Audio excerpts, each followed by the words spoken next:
Wow. Okay. Um, this is a sensitive video. Potentially, we'll see. Right. Okay. The first thing I want to say is vote for yourself. We are in a time where politics is uh, in our consciousness. We're very aware of whatever it is that we're not happy about in the political system, whatever is dividing us in the political system. The reason I'm saying vote for yourself is because, first and foremost, I want to invite you to empower yourself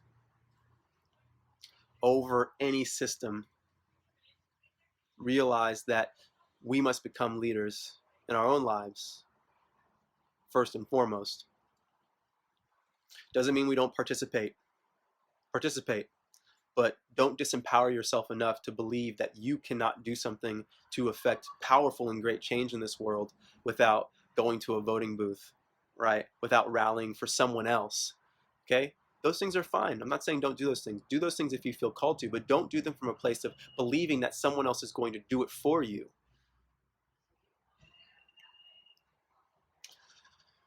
I look at people like Gandhi and I think, was Gandhi running for office? No. Was Martin Luther King running for office? No. They they made huge change in the world. Some people would arguably say some of the most profound change that's ever existed. Why? Because these people become symbols of what human beings are capable of embodying.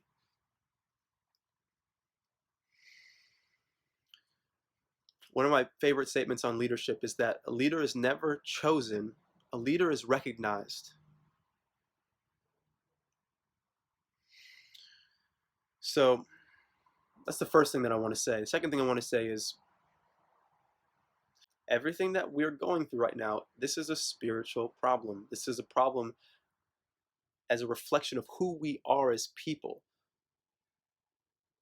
These are just things that these are just ideas. All these things, just people came up with them, and then enough people got behind the ideas, and now we're living it. Whether it's the prison industrial complex or whether it's the situation we're having with police, these are all human beings that we're talking about that are getting behind these things. And going back to the first statement is that I'll share a story. I remember one time earlier in my life, I got pulled over for something that one, I didn't know was illegal, right?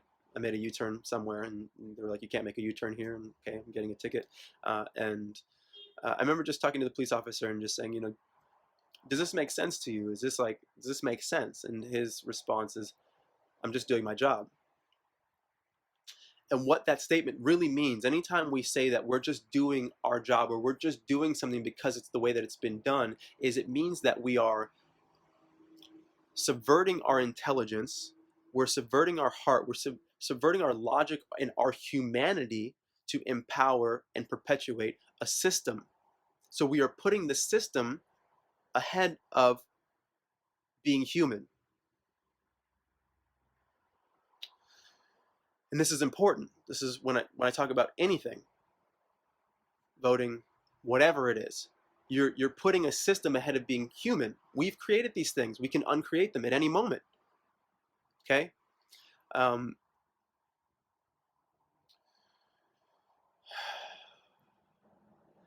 Vote for yourself. Realize that we have the power to make change through whatever we're choosing to embody, how we're living. The next thing I want to say is that whatever side of the fence you're on, whether you're a Democrat, you're a Republican, you're a Hillary supporter, you're blah, blah, blah, blah, blah, these are just, once again, these are ideas. And if you want to label yourself with one of those things, that's fine. But realize the limitations inherently within these things. Because if we don't come and approach any situation from a sense of unity and being connected to other human beings, we will only perpetuate that paranoia. Another way of saying it is you can never get to peace through means of war. The means and the ends are connected. You cannot separate these things. So also realizing if you are a Trump supporter or you're a Bernie Sanders supporter, it doesn't matter what you support, your victory is someone else's loss. Your loss is someone else's victory. So for the Bernie Sanders supporters, when Bernie Sanders didn't get elected and Hillary became the nominee, there were some people that was the greatest day of their life, right? Same thing for Donald Trump.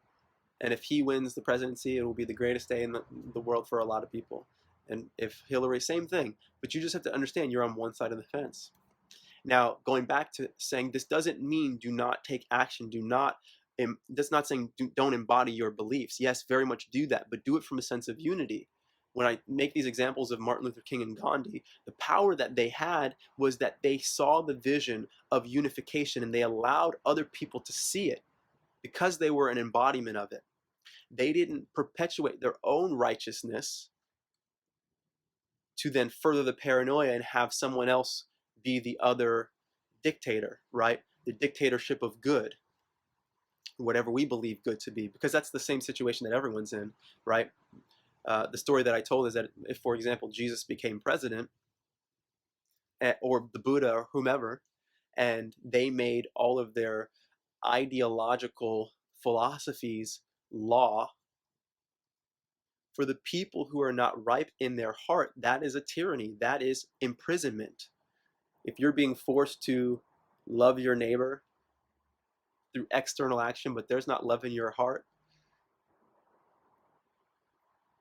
that's a prison. So there's never a physical solution to a spiritual problem. What we're dealing with is a problem of our spirits. It's a challenge. It's a reflection of the lack of connection in our hearts. So we must, all of you who are all of human beings, we must move from a heart-centered place and stay connected. It's the same thing, for me, it doesn't mean that I have agreements, just like no one has agreements with everyone that they're even close to, their family or their friends. But the difference is that when you love someone and you are connected to someone, the way that you listen to them is different. The way that you connect and disagree with them is different because you're connected to them in your heart. Vote for yourself. Be empowered. Realize that you must, if you want to see any beauty in this world, you must embody it and you must make change in your own lives. You can't expect someone else to do it for you. Don't be that disempowered. Doesn't mean that you can't support other people, but don't live your life as a follower. Support people, but lead the vision that you want to see in this world. Do it from a unified space. Don't allow systems to become bigger than you being human. We've created all of this. All right. I love you guys. Andrew McFarlane. I'll see you soon.